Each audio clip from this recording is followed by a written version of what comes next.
What's up guys, Houndish here. Today we are jumping in with the weekly reset for Destiny 2 on the 6th of January. So, Happy New Year if we're just catching up. This week we get the first refresh without the dawning for a little while, so it'll be interesting to see if anything pops up. As always in this video we'll cover featured rewards, Vanguard alerts, as well as vendor inventories for the week. That includes Eververse. And otherwise Bungie have said we can expect to get more updates starting this week, where there'll also be the first twit, so we'll see how it pans out. But for today we'll round up the in-game stuff for the reset. As always, if you enjoyed the video, a rating or a comment below would really help us out, but now let's get into it. And so initially, the dawning is concluded now, so I guess in a way it will likely feel like a quieter week in the game. However, Bungie have said they should start dropping updates more frequently as of this week as they're back in the studio, so I imagine they'll probably focus on the live game, patches, updates that we'll be getting over the next couple of weeks given their break, which was pretty close to Renegades launch. So there'll be a few things there and I'll keep you up to date as it happens. Next up, moving on to this week's reset in the game itself. Initially, I don't actually have any pop-ups here, but keep in mind, on the Renegade side, if you have weekly shipments that you're eligible for, they will appear here in Tharsis Outpost. Spider will also give us that weekly death mark that I think he tends to give us. Outside of that, also keep in mind, the quest that will drop a shiny weapon on a weekly basis will have reset if you actually finished it last week. I didn't complete all of my contracts because I was lazy, but if you do complete that, you get a shiny weapon drop with the accelerated assault origin trait from the Spider, which is certainly nice. And once you complete the quest, I think you actually get one of these weapons on all three of your characters, so it's totally worth keeping in mind.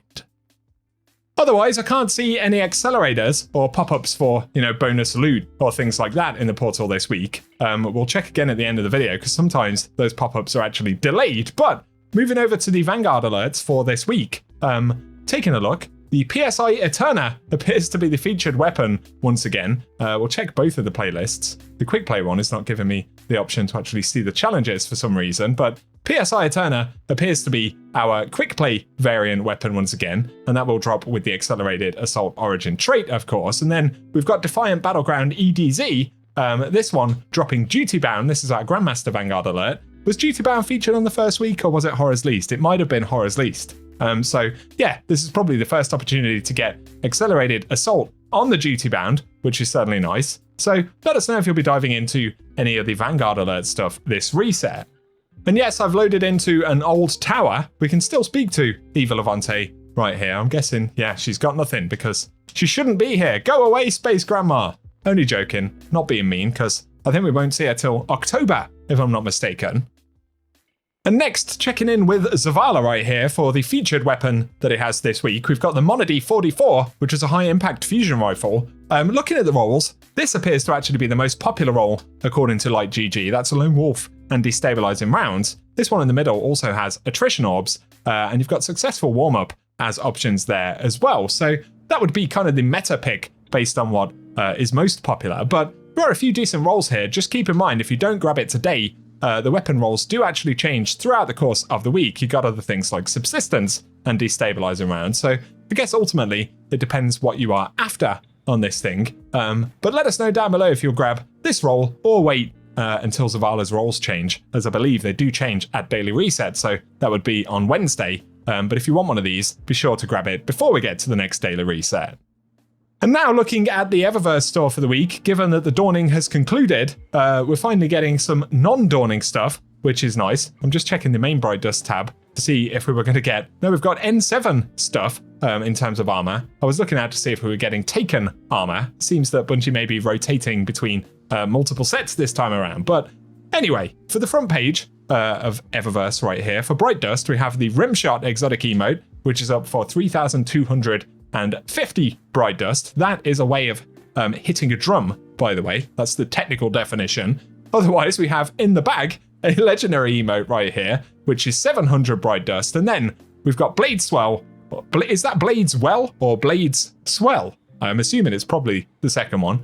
This from the Edge of Fate era right here. Kind of cool looking thing for sure. So you can grab that if you want for 2,500 Bright Dust. There is also the Dreaming Shimmer Transmet effect up for 450 Bright Dust. We always have to preview them twice because the preview gets cut off the first time.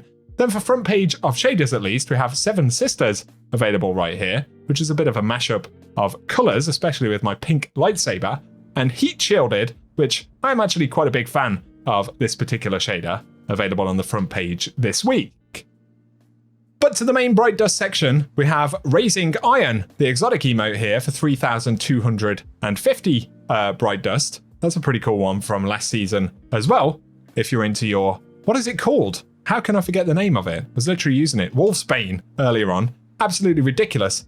Again, the N7 Gauntlet, so that'll be the same for all three classes for 1,200 Bright Dust. And then we have the Decadent Shell, a couple of things from back in Season of Defiance right here.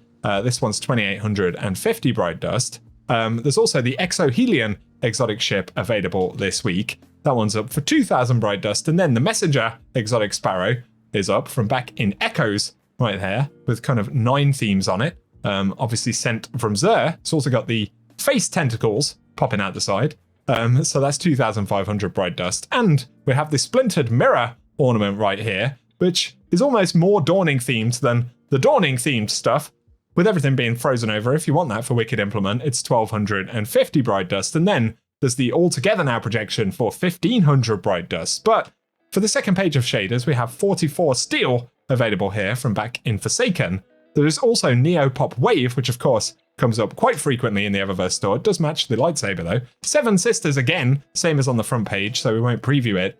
Finally though, we have Argent Teratorn for the shaders, and these, as always, cost 300 Bright Dust. So give me your thoughts on those. Otherwise, Guiding Light, Stasis Entrance, and Phosphine Stimulus are our transmit effects for 450 Bright Dust. So let us know if you'll grab anything from the store down in the comments section.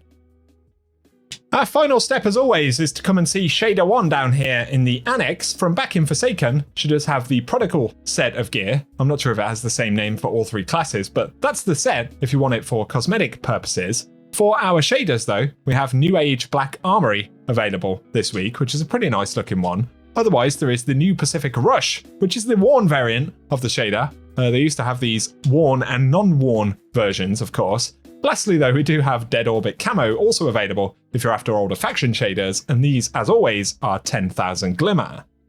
For today, guys, that is everything that we have to round up in the video. As always, I hope you found it useful, and if you have, a rating really does help us out. Let us know in the comment section if you're still grinding for anything in D2 or Renegades this week. And of course, stay subscribed so I can keep you up to date, especially with the first TWID coming on Thursday, and hopefully more conversation around the live game and Bungie's plans moving a bit further into the spring and 2026. So it's going to be an interesting year, as we've discussed. Bungie have got Marathon shipping. We should also be getting more expansion content for Destiny 2, as well as their promised roadmap, so we'll see how it all plays out. But for today, I very much appreciate you tuning in, and I will catch you guys very soon.